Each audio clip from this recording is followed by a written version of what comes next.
En première partie, nous allons parler de grimper à vue.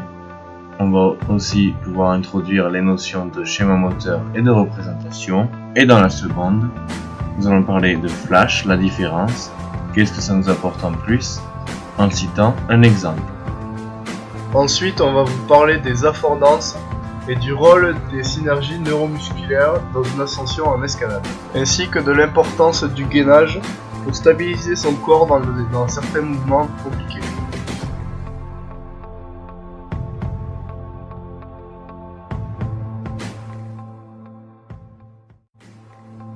La difficulté dans l'essai d'un bloc à vue est que les schémas moteurs du grimpeur sont imaginés car il n'a pas encore essayé le bloc.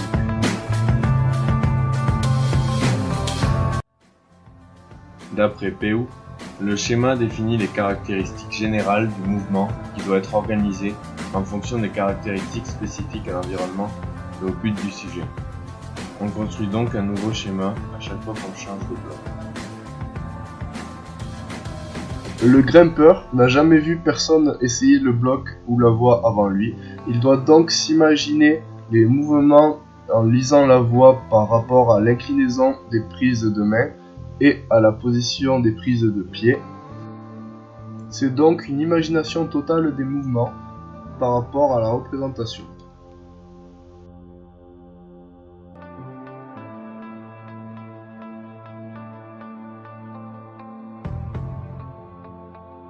Selon Denis, les représentations constituent des modèles intériorisés de l'environnement du sujet et de ses actions dans cet environnement.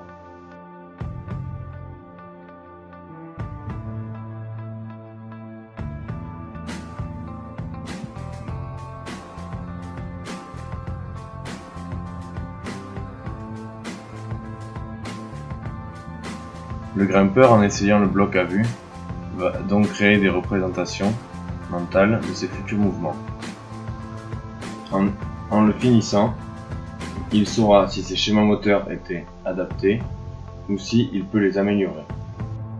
Guillaume, qui va faire le bloc flash, aura sûrement plus de facilité à passer le pas, car il a vu les choses à faire et les choses à ne pas faire.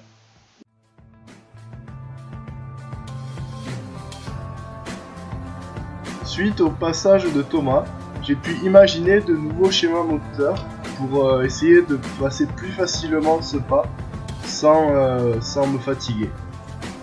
J'ai réussi à contrôler mon ballon par rapport au passage de Thomas en me gainant et en mettant une contrepointe sur la prise bleue pour attraper le module.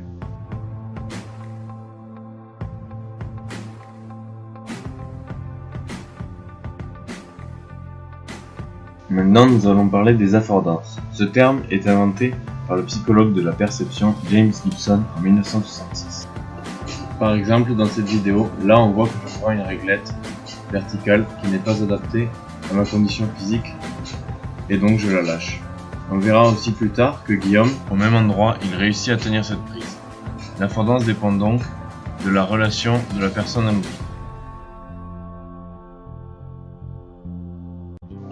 En psychologie, l'affordance est la propriété d'un objet ou caractéristique d'un environnement immédiat qui indique l'utilisation de celle-ci. C'est, en d'autres termes, être en mesure de faire quelque chose. Là on peut voir que je tiens la prise. Mon affordance est différente de celle de Thomas, car elle arrive même à clipper dessus, sur cette réglette.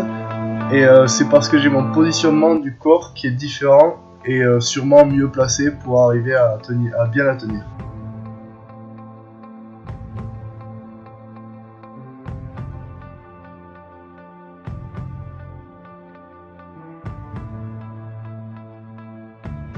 Tout d'abord, nous allons commencer par donner la définition des synergies neuromusculaires de Bernstein.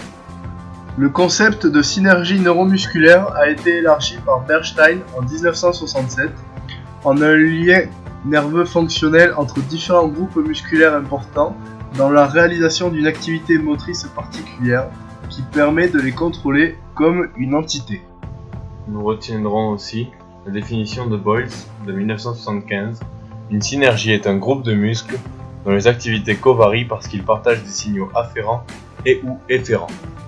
Après avoir défini les termes techniques, on peut maintenant l'adapter à l'escalade. Comme vous voyez là, Chris Sharma est dans une voie. Il ne la connaît pas, donc il crée de nouvelles synergies neuromusculaires.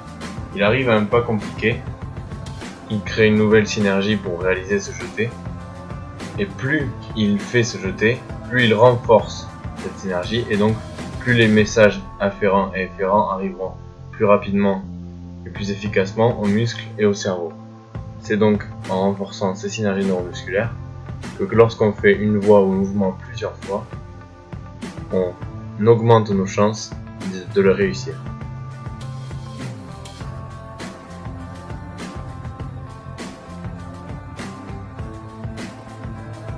Gainage et équilibre, deux vieux amis étroitement liés.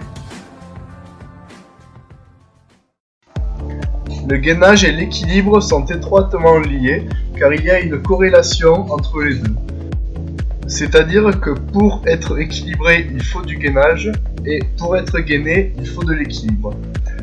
Les deux sont utilisés pour la lutte contre la gravité et encore plus en dévers, pour aussi moins se fatiguer et de plus tenir sur des prises difficiles comme des plats, des réglettes ou des pinces. Pour cela, il faut une position du corps adéquate par rapport à l'orientation des prises, mais aussi à l'orientation du mur, selon s'il est déversant, s'il est en dalle ou s'il est vertical.